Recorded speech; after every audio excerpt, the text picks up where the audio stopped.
Welcome back po sa aking munting channel, Mr. Ukol. Nandito na naman po ang inyong lingkod para magbigay ng tips at giya.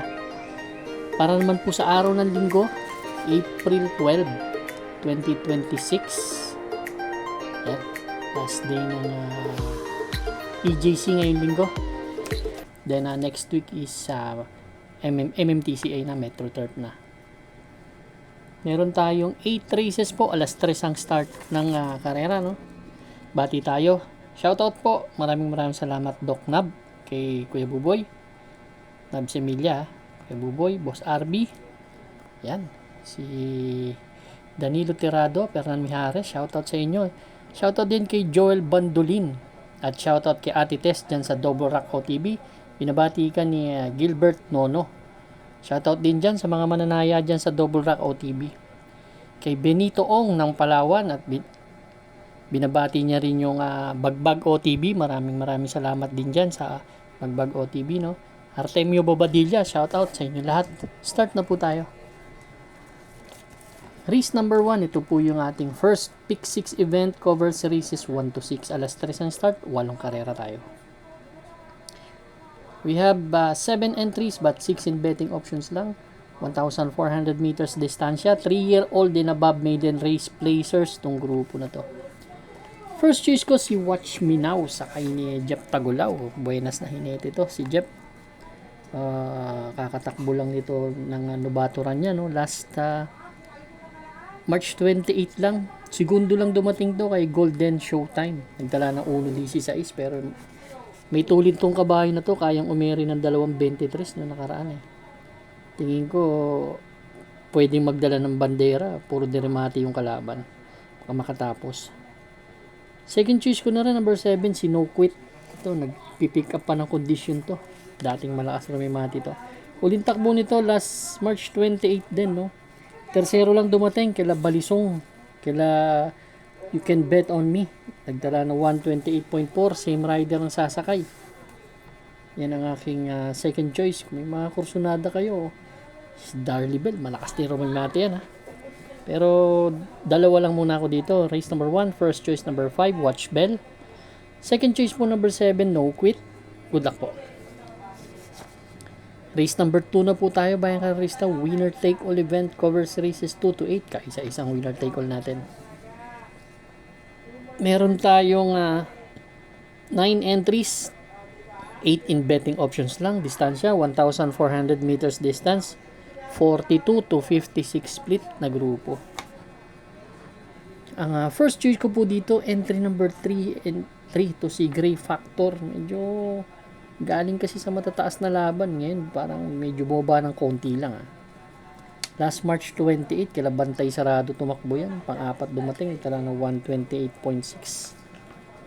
Medyo tingin ko pwedeng isunod eh. Although may matulin kasi yan dyan si Boy Wonder eh. Spellbound. Yan ang aking first choice. Second choice ko po, entry number 4, si Carried Away. Ito, magtaas din ang grupong nalalabanan nito. May 126.62 na prueba, no? Nung tumersero to kila Lap in the Rain Amazing. Medyo mataas din ang grupo last February 15. Kaya itong Carried Away na isusunod naman din to. Third choice ko, si galing sa panalo, si Distant Thunder. Although last April 1 sa kabila nanalo, nagtala ng 114.6. Pero nag-barrier to dito, nagtala ng 114.8. Si Distant Thunder, isang kabayong may angking tulin din, pwedeng pa rin matihin. Race number 2, ang first choice, number 3, Gray Factor. Second choice, number 4, Carried Away. Third choice mo, number 5, Distant Thunder. Good luck po. Race number 3 na po tayo, bayang karista. Second Pick 6 event, covers races 3 to 8. Meron tayong 7 entries dito. 1,400 meters distance. Ganun pa rin. 42 to 56 split na grupo. Itong karera na to, no? Dito ang first choice ko, entry number 1 na si Amani Saman. Si Amani Saman galing sa 2 consecutive wins to. Huling nanalo to March 15. Tinalo nito si dito si Animo Lasal. Nagtala yan ng 125.6 at malayo pong nanalo yan.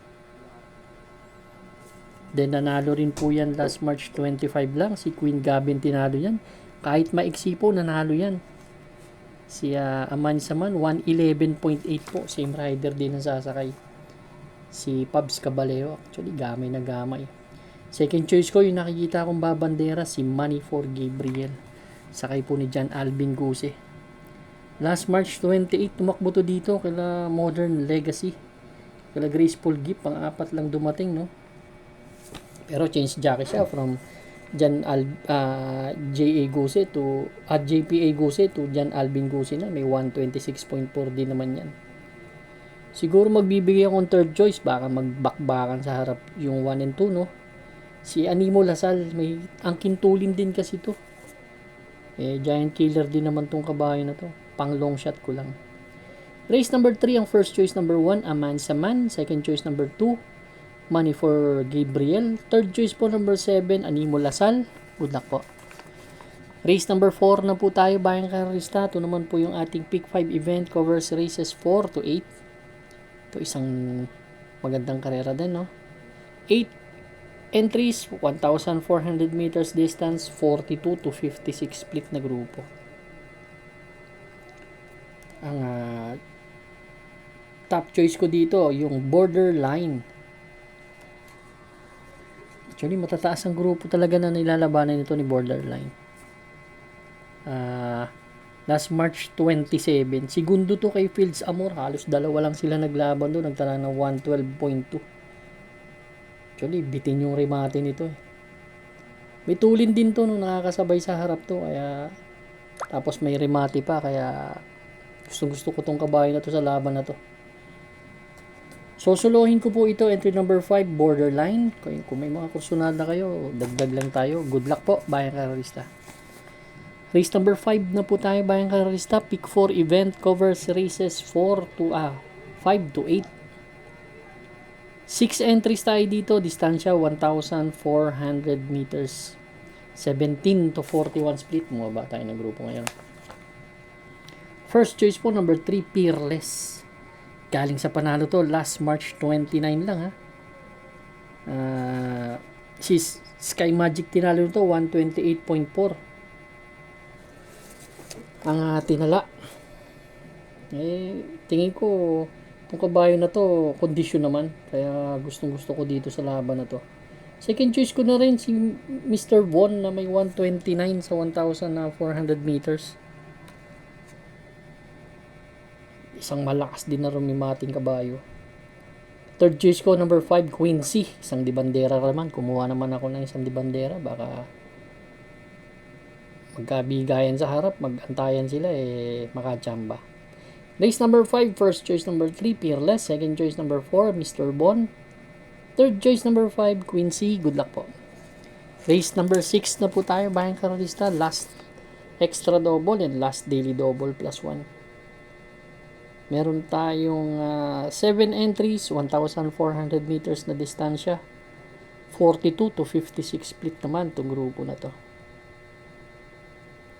First choice po number 2, si M Butterfly.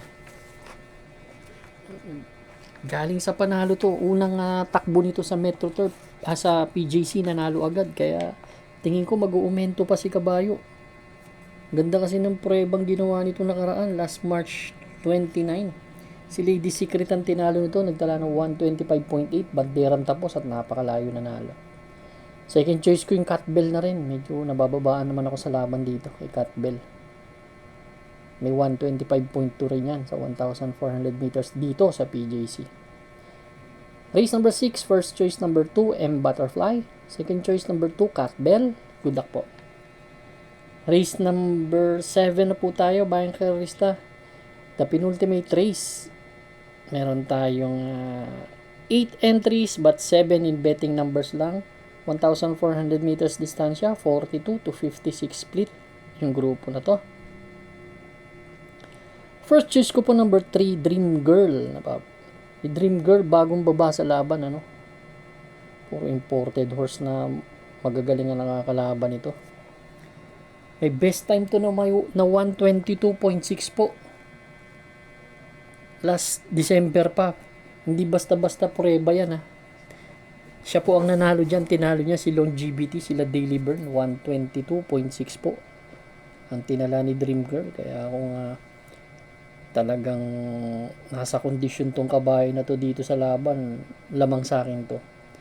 Ganun pa man, magbibigay ako ng second choice. Entry number 1, Amazing. Si Amazing naman last March 28, kapapanalo lang nito. Si Mabel ang tinalo nito, 124.8. At sumigundo rin to kay Glorify. Imported horse na si Glorify. Race number 7 po. First choice, entry number 3, Dream Girl. Second choice, number 1, Amazing. Good luck po. Race number 8 na po tayo, bayan karista. Last and final race for Sunday racing. Para tingnan po ng ating mga exotics. Winner take all, pick 6, pick 5, pick 4. Last extra double and last daily double plus 1. 8 entries tayo dito, 1,400 meters distance, 42 to 56 split. First choice po, Glorify. Si Glorify may 124.4 po yan dito. Nung tinalo niyan si Amazing. Isang may tuling na kabayo. At pwedeng isunod lang. Kaya yan ang aking first choice. Second choice ko po, number 1. Si Mabel. Segundo naman to dun sa tinalo ni Glorify na si Amazing. Sa akin ni Uno, same rider, 125.4 ang preba niyan. Tingin ko consistent naman na sa starting gate tong kabayo na to. Ang ganda ng post position. Sa balya lang siya ng sa balya, pwedeng manalo. Race number 8, kung may mga kursunada, dagdag lang tayo. Ang first choice ko, number 7, Glorify. Second choice, number 1, Mabel. Good luck po bayang karista. Maraming salamat po sa inyong walang sawang pagtangkilik sa aking munting channel. Good luck and stay safe.